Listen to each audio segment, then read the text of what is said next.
நீ கொடுத்த அந்த வேத வசனம் என்கிட்ட பேசுது.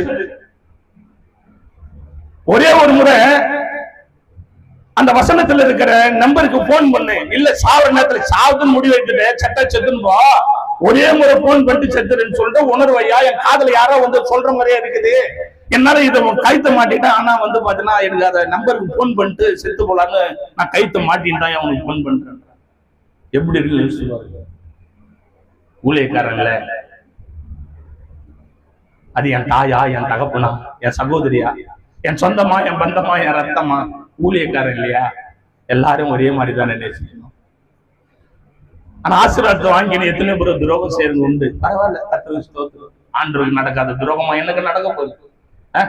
மார்மலின் தோல்மலின் சார்ந்த பேதுரு சொன்னா, நீ யாருன்னே எனக்கு தெரியாதுன்னு சொல்லிட்டு வேற இடத்துக்கு உட்கார்ந்தா, சரி பரவாயில்ல தோத்திரம் போடு.